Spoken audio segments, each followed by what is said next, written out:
Welcome back, everyone. This is Daniel Fulco, Agnita M. Stine Schreiber Curator at the Washington County Museum of Fine Arts in Hagerstown, Maryland. It's my great pleasure to introduce you to another edition of the Curators Den, a program in which I examine the stories behind and my interpretations of works in the collection of the Washington County Museum of Fine Arts. And today, I am looking forward to sharing my insights with you about several of our American landscapes, and more specifically, our Hudson River School paintings, a selection. Before I begin, I would just like to thank our sponsor for this month's edition, Kristen Eady, for their generous support of this program and everything that the museum does here. So we're most grateful to you for your donation. Today, I'm going to talk to you about several landscapes, including works by Frederick Church, John F. Kunsette, Alexander Almonds, and then finally Thomas Moran. And the painting on the lower right being one of the most renowned and one of my favorites in the collection. Not to say that the others also are not outstanding, but the Moran happens to be one of my personal favorites, so I look forward to talking to you about that. To begin with, though, and some of you may remember from one of my earlier videos where I talked a little bit about our Frederick Church. Today, I'm going to go into a little bit more detail about it. But this is a really outstanding painting. It's called View on the Catskill Creek from 1847. Pictured on the left is the artist himself. And then on the right, we have another painting of a similar subject, the same creek, in upstate New York in the Hudson River Valley. But before we begin, I just want to tell you a little bit about Frederick Church. He came from Connecticut, which happens to be my home state. He was born in Hartford, and he studied with the renowned painter Thomas Cole, who I'm going to be speaking to you about as well. What he sought to do, like Cole, the famous landscapist and oftentimes considered founder of the Hudson River Schools, he sought to dramatize the beauty of American landscape and nature. Before Cole and Church, American landscapists in the late 18th and the early 19th centuries were in some regards more beholden to European traditions. They would work on historicizing or historical subjects, some with biblical underpinnings. Not to say that the Hudson River School artists didn't do that, but there is a new interest among artists like Cole and Church to specifically depict the American landscape and to elicit, to draw out meaning from the indigenous nature of America to tell certain stories or narratives or to convey key messages. And at this time, and even in Cole's lifetime, even though he died young, we have authors who are writing about this at length. Recently, some of you may recall that Tyler Green, a noted author and scholar of American art and literature, talked about how Ralph Waldo Emerson's work, Nature, published in 1836, informed and influenced to some degree Hudson River School painters. And what he argues in his talk that was a couple of months ago is that Emerson believed in a European free American culture. In other words, one that sought to communicate its own identity and to convey or express particular emotions, specifically through the American landscape. In addition, he also argued that each person should have a personal, direct experience with or of nature. And these concepts are very important for artists like Cole and Church. By the time that Church received his training, he had already developed a very detailed style. And very likely, Church would have been aware of Emerson's Nature, published not that long before. When the 18-year-old artist arrived in Catskill in 1844 to study painting with Cole, Cole brought that young student on sketching trips to his favorite sites around Catskill. And that included the creek that I'm showing you in this slide here. While Church would move on to different subjects later on in his life, it was Catskill that took center stage when Church's work was first introduced to the New York art scene in the mid-1840s. At an exhibition at the National Academy of Design in April of 1845, Church made his public debut with two paintings of his teacher's favorite spot on Catskill Creek. And this is an early example here on the right that's in the collection of Alana State Historic Site, which, by the way, happens to be the site of the home of Frederick Church, as well as his studio. And I brought it in to show a comparison to the painting in the Washington County Museum of Fine Arts collection on the left from just a couple years later. It's really beautiful. Look at how he paints the reflection of the sky, as well as the trees from on the water, off of the water. It's really quite extraordinary. This work here, a small painting, oil on panel, possibly done outside his studio, but alternatively could have been done from pencils or pen sketches that he later took back to his studio. Note the clouds on the horizon line behind this mountain, and then you can also see some of these farm buildings, possibly a mill in the background, which might have used the river for power. And it's very interesting how Church chooses to depict this area, because actually at the time it was being developed.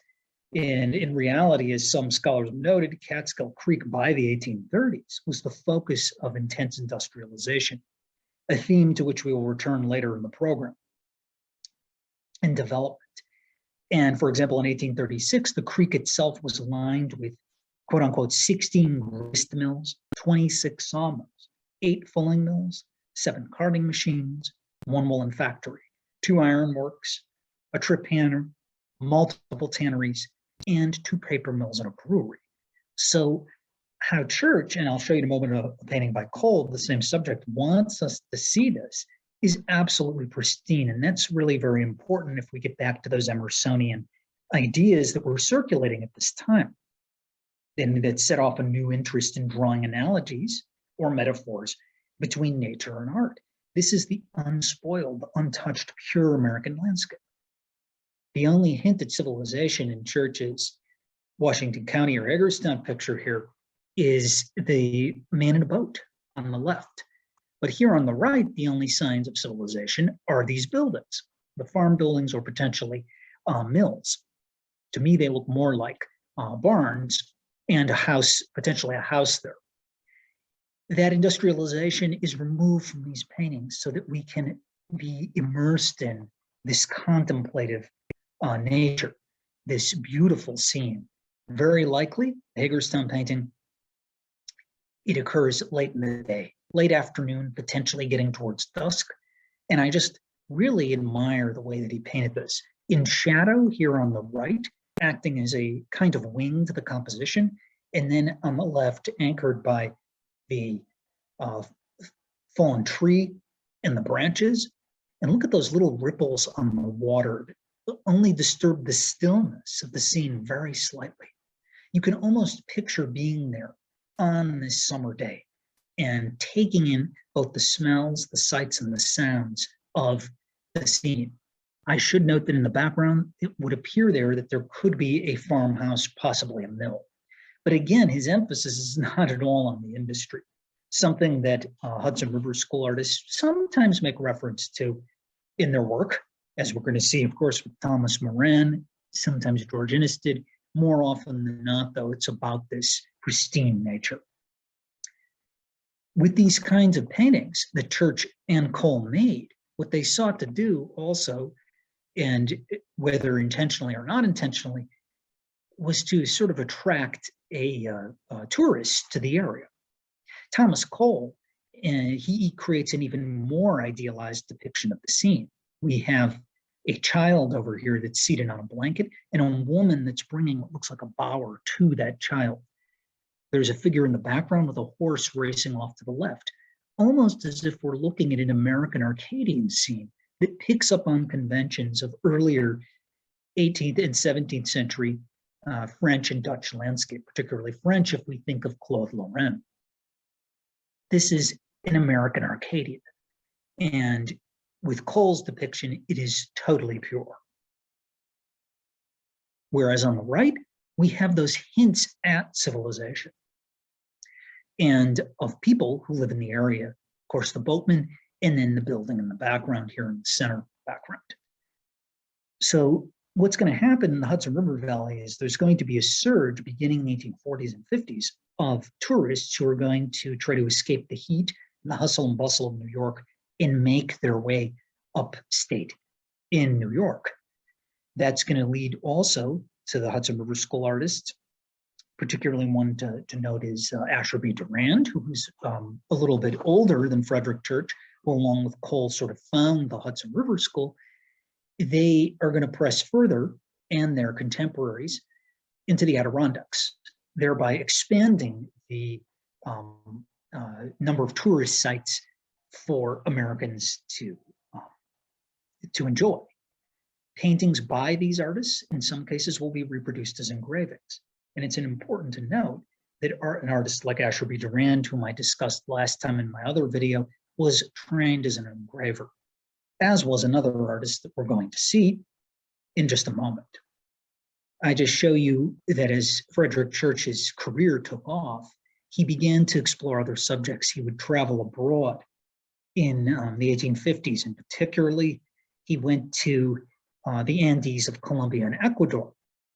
First in the early 1850s, he would have made careful sketches and then gone back to his studio to compose this very large painting called The Heart of the Andes, which is just beautiful, the way that it's done. Look at the light here that reflects off the tree trunk, and also the waterfalls here with the mists that come off. And then the atmospheric perspective of the clouds and the distant white-capped mountain peak here. It's just beautiful. We do see references, though, to human inhabitation. We also see a cross and some figures that have stopped there. And this is an important aspect of Hudson River School painting at the time, depending on the artist, is finding that spirituality, that oneness with nature, that one can find faith and devotion through nature, a concept that I explored in my previous video, but I thought I would point it out here again. And Church was really fascinated by Central and South America. He also will venture off to Europe and the Middle East to create subjects that are really quite intriguing, traveling through Greece as well and many other countries in Europe. So he has a very prolific career before he comes back to the United States and settles down in Olana. Now, moving on from Church, we come to another artist in our collection who is often considered to be part of the second generation of Hudson River School artists. His name was John F. Kunsette. And Kunsette, like Asher B. Durand, was originally trained as an engraver. He created many graphic images in his early life and spent his early years assisting his father, creating labels, cards, and maps. So he has a tremendously precise style like Frederick Church, as well as Asher Durand and Thomas Cole. In his 20s, a colleague encouraged him to try painting landscapes. And Kunsette exhibited his first such work at the National Academy of Design in 1838. By 1840, he had decided on a career as a landscapist. For the next 8 years, he studied and traveled in Paris, Rome, and London, and he also spent some time along the Rhine River in Germany. But it was really the countryside of England that attracted him the most. And he later recalled, in fact, and I quote, "My real life commenced there, in the study of the stately woods of Windsor and the famous beaches of Burnham and the lovely and fascinating landscape that surrounds them. The woods that he observed in England would serve as a source of inspiration and guidance for him when he came back to America to find his own specific subjects within our own nature." And as a result of that, seeking the inspiration of nature in Britain, he would spend summers walking and riding through the Adirondacks that I mentioned before, the Catskills, the Berkshires, Green and White Mountains, very importantly, we'll come back to that in a moment, and also along the Shrewsbury River in New Jersey.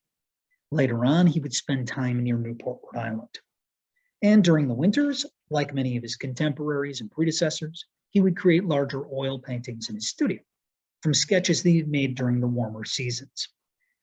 The painting that we're going to be focusing on is a mountain pool from 1863. It's really a beautiful painting. And I love the use of atmospheric perspective. you can almost sense the mists on an autumn evening rising up out of the forest. A storm likely has passed through the area. There's been a clearing in that storm, and you can sense the dampness of those rains as they evaporate off the vegetation in other parts of the forest. And out of that comes a mighty crag that occupies the center of the composition. While in this photo it may not be very clear, there is a figure over here on the right. I wish I had a better detail with me, but you'll have to take my word for it. There is a figure over in this area who is occupying the space. And what's really interesting is that they are dwarfed by the lens. In a painting from a different part of the country, Triphammer Falls in Ithaca, New York, created by 1872, again, the falls themselves are overwhelming these explorers, these travelers. This is a theme that Kunsette clearly absorbed from sublime landscape paintings, particularly of the 18th and early 19th centuries, which he likely saw both in America, potentially through engravings or the canvases themselves, but also in Europe and seeing different collections. The use of the mountain pool and the waterfall is something that we see in a painting over here that's in the New Britain Museum of American Art in Connecticut, where I used to work, called the Rondout Creek. That is, I believe, in the Catskills. If it's not in the Catskills, it's in the Adirondacks. This subject, again done in autumn, shares a similarity with our painting in the Hagerstown collection on the left, although this one doesn't have the same kind of amplified atmospheric perspective. I bring it in to show the fall theme. Kunsette's depictions of the White Mountains were made famous by a painting that he created called Mount Washington from the Valley of Conway. And this would become another popular tourist destination like the mountains in upstate New York of the Catskills and the Adirondacks. This painting, though, is far more realistic, and it shows human habitation much more carefully. It's in the Davis Museum at Wellesley College. And as you will note, we can see the White-Capped Mountain, similar motif that Frederick Church used, and you can see the town of North Conway. This painting really helped to popularize this spot in New Hampshire as a tourist destination. It is believed that the painting that we have here on the right in Hagerstown was likely done somewhere in the White Mountains. And the mists, as I had mentioned before, they both rise in the background. In the foreground, it's really very darkened. We see a subtle use of the reflection of light, the reflection of the cliffs and the surrounding landscape off the water in this dim and dark light. And then on the path on the left, there is a tiny figure here that makes its way really into the depths of the picture and almost becomes obscured by that darkness. The thin layers of paint also suggest a quick changing mood to early evening, that this is an ephemeral moment in time that's going to vanish quickly. And what Kunsette has done is he's tried to depict it in that moment and encapsulate it here for us to enjoy. To fill that out a bit more, take a look at Mountain Lake from 1866 and compare it to the example in our collection. This is beautiful. It's done around the same time. And again, he revisits the autumn theme. It's very tranquil, but in this instance, the light has almost washed out the snow-capped mountain in the background. It's very beautifully done. We have a pool-like scene, although it's much larger than here, which leads me to believe that this is done deeper into the mountains. It's possible it could be a small lake, but what he's doing is he's bringing us closer to perhaps the source of that water. And it's really extraordinarily done. I encourage you to come and see this painting, as well as the church, which are both on view in our Smith Gallery for American Art. As we continue on, we look at an artist who you may not know. He's not as much of a household name, but I'm very fond of his work. He was a Dutch-born artist who emigrated to Canada and worked between Canada and America. His name was Alexander Francois Almonds. While he lived in Canada, I believe he had American citizenship, though the details on his life are actually quite obscure. A Dutch scholar is supposed to be working on a study of this artist, though I haven't seen it appear yet. I hope it does, because his work is really quite fascinating. The painting that we have in our collection, called Landscape with Native Americans, is a prime example of the dramatic landscape and mountain scenes that he did.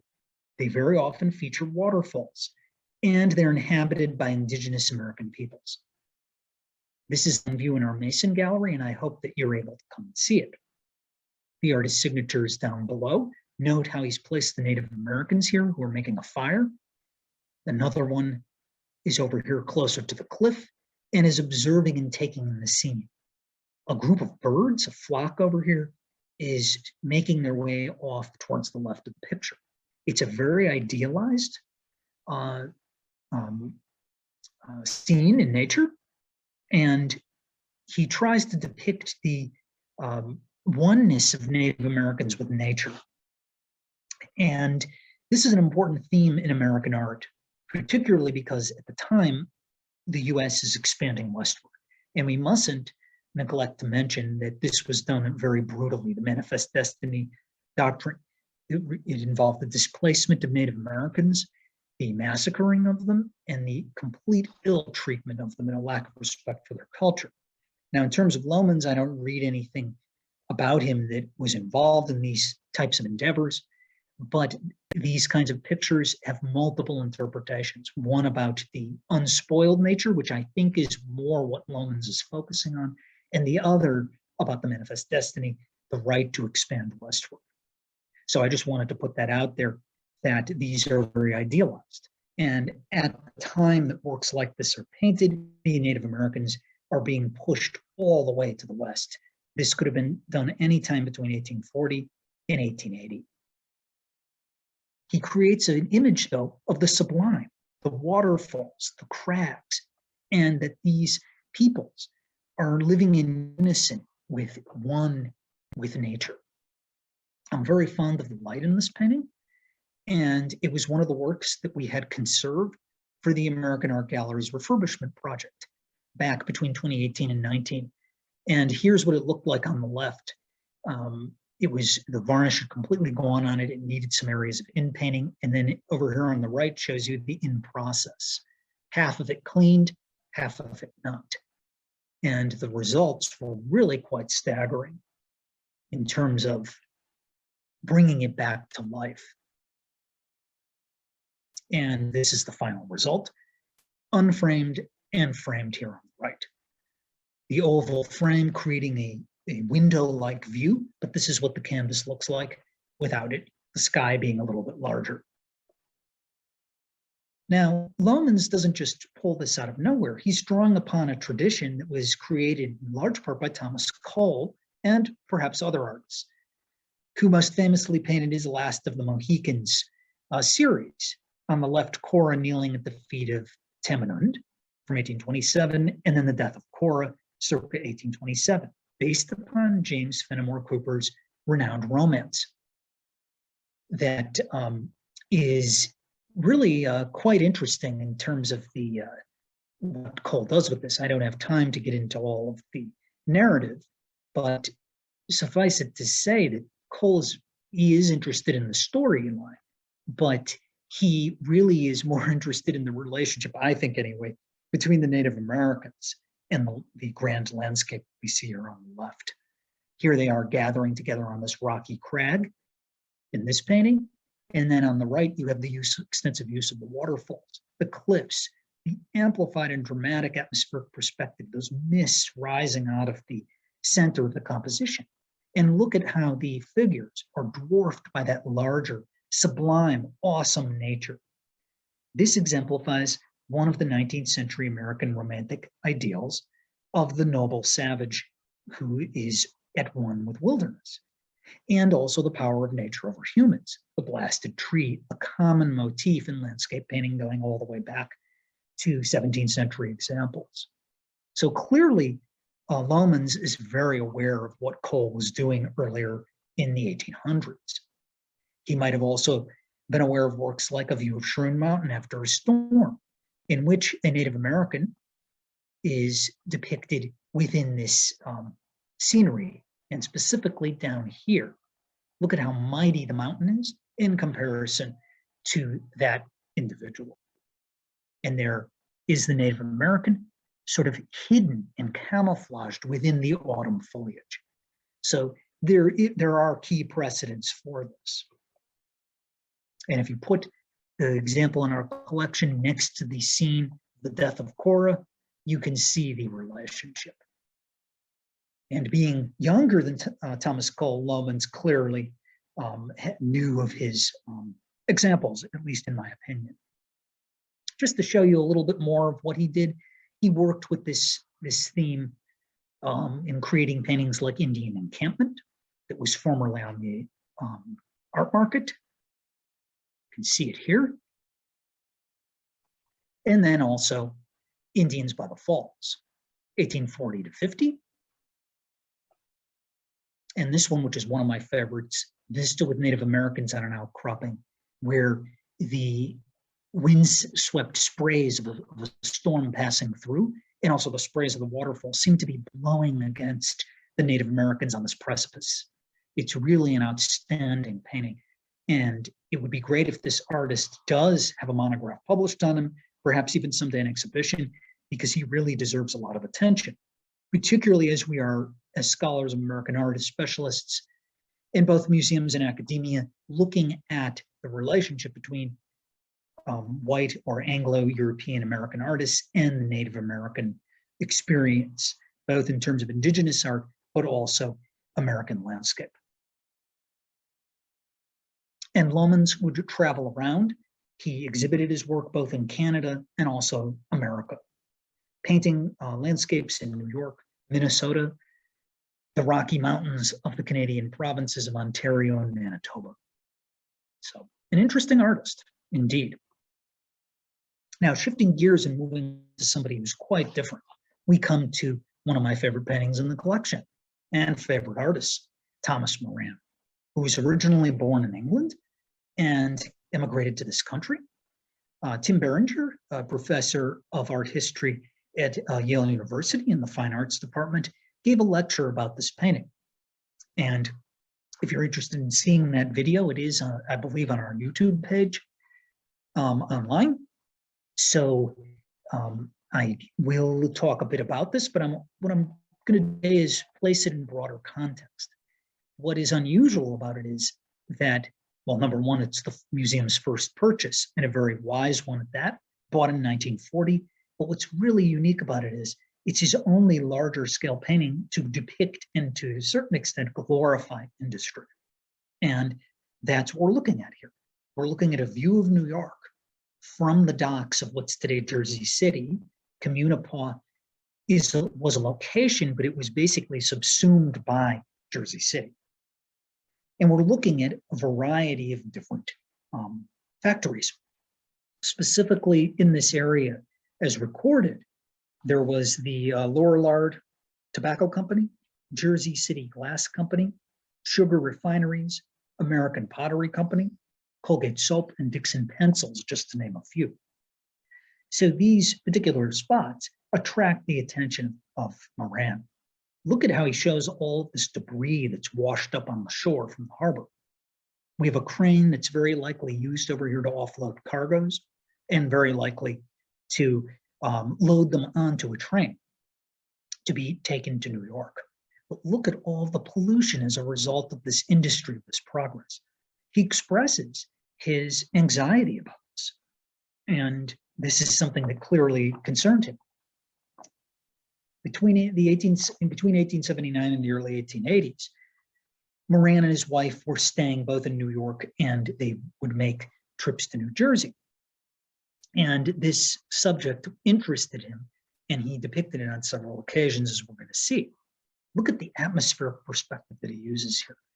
The smoke that comes out of those factory stacks obscures the skyline of New York at the time, and billowing out, it blends in with the clouds up above. It's almost as if the industry man-made is pushed together with the heavens or the skies, allowing us only to make out certain monuments, such as the old New York Post Office over here and several other monuments. You also have some workers over here on the left who are tending to creating, perhaps cutting these blocks, and or it looks like they are actually cutting them and putting them inside of the storage shed. So you have various industrial activities that are occurring here. Here we have a couple of the key precedents for Thomas Moran in terms of his use of exaggerated atmospheric perspective, coloring, and focusing on the effects of weather on an overall composition and the effects in nature. One of his great idols was J.M.W. Turner. And Moran may have very likely been aware of works like this, Raby Castle, the seat of the Earl of Darlington, or alternatively, the fighting Temeraire tugged to her last berth to be broken up, an old wind-sailing ship being taken to be scuttled. So you see how he's using the atmospheric perspective here between the sunset and the clouds, and look at the reflection of the light. He was very much influenced by Turner's landscapes, and this is clearly finding its way into the painting that we have in our collection of New York from Communipaw. But Moran is also most famous for his depictions of the West. And beginning in the early 1870s, he takes part in an important US geographical and topographical survey in which he travels out west, beginning in 1871, and makes many important sketches at the time that he'll later take back to his studio to create grand pictures like this that's in the Smithsonian, the Grand Canyon, the Yellowstone. And this is beautiful. Look at the use of the mists, the clouds, the water and the sprays coming up from the waterfall in the distance. And look at how he leads our eye through the composition with those rapids making their way around here and blending that in with the trees. It's just an extraordinary canvas. And as his daughter Ruth wrote, she said, and I quote, "To him, her father, it was all grandeur, beauty, color, and light, nothing of man at all but nature, virgin, unspoiled, and lovely." What a contrast to the painting we have in the Hagerstown collection. This was really one of his focuses in his career, was these kinds of paintings. So that makes our painting really very singular. Moran also thought that it was very important to do these topographical surveys and create paintings that brought to the public's attention, to their consciousness, the importance of the natural beauty of America. And particularly, he advocated for the creation of the national park system that happens in the later 1800s. It was something in which he was closely involved. And later on, what he's going to do is sort of popularize the subject that, again, is going to encourage American tourism out west with chromolithographs like the one in our collection called Grand Canyon of Arizona from Hermit Rim Road in 1913. He did this, and he widely distributed this lithograph around the country. It was a process developed beginning in the 1870s and 80s, and it has the effect of being like an oil painting. So it's really an extraordinary lithograph that has these painterly effects.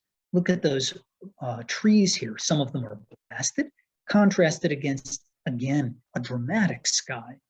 The use of those weathering, those climatic effects, and the dramatic, the theatrical vista of the canyon down below. He really had a passion for depicting these Western scenes. And I should mention that this chromolithograph is very large. It's almost the size of a medium-sized oil painting, to just give you a sense of the scale.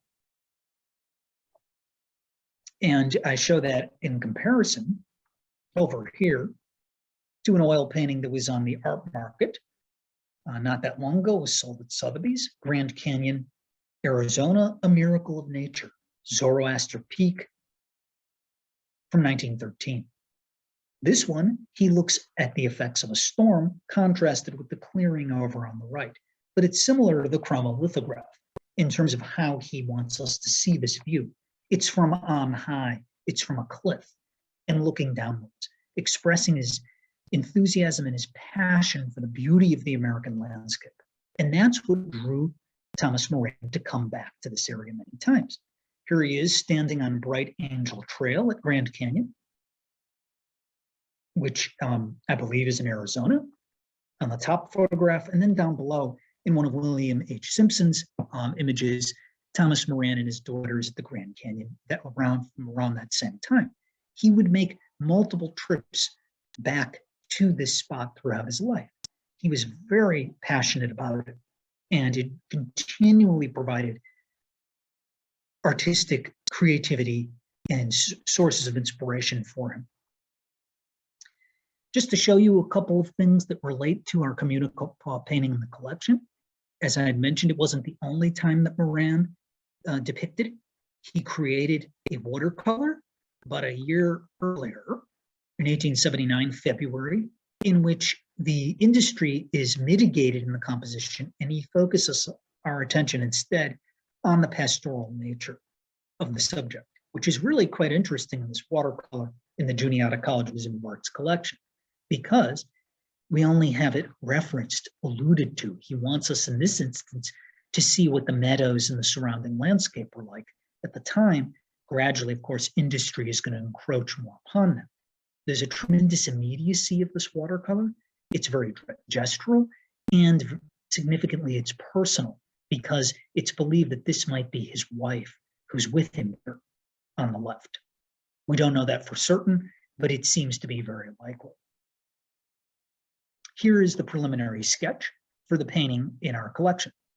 Of course, we can make out the outline of the skyline much more clearly. We can see a ship over there. He also has a propeller and an anchor, which I believe are moved around sort of in the composition. What's really intriguing about the drawing from the same year is it's sort of clarified. It's as if the mists and the smoke are removed, and we're actually, that veil, if you want to call it that, over the New York skyline is removed, and we can see what he was originally envisioning. However, over here on the right, he decided to change his mind and go with an image in which the smoke, the steam, those billowing clouds are what's the focus that obscures the skyline. So it's very interesting to see that. The drawing down here was donated by his daughter, Ruth B. Moran, in 1943, as was a print that he did about 4 years later called Sugar Refineries. And again, he returned to that subject to show us what the surrounding area looked like in terms of industry, but also landscape. In this case, though, we see much more pollution and the artist's attention on the foreground, and the tide in this instance seems to have gone out. I should mention that Moran was a very important etcher, and he created other works like the one that we have in our collection. I'll show it to you on the left of a meadow on Long Island. Towards the end of his career, Moran is going to move to Eastern Long Island and spend a great time in the Hamptons. And he became fascinated by the pastoral marshlands out there of cows and of nature. The one that we have in our collection, which was conserved not that long ago, is very close and subject to this oil painting called Near Southampton from 1891. It's in the collection of the Minnesota Marine Art Museum. And he would depict this subject as well as the sea and the cliffs, going in some cases all the way out to near Montauk Point, multiple times towards the end of his career. Here's the artist's signature inscribed into the plate. He had a very precise technique with his B Durand, his tool for incising into the copper etching plate. And we have the date of 1889. Here's what it looked like before the treatment over here. These are two photographs. And then afterwards, when it was treated, the subject and the composition itself really came back to life. The yellowing of the paper removed any other ripples or deterioration, and really looking much better. So thank you for joining me on this journey through some of our American landscape paintings in the collection. And I hope that you'll come back and join me next time as I explore, in conjunction with our upcoming exhibition, Allure of the Near East, Treasures of the Huntington Museum of Art, some Islamic and Near Eastern art from our own permanent collection. Thank you very much, and I look forward to seeing you again soon.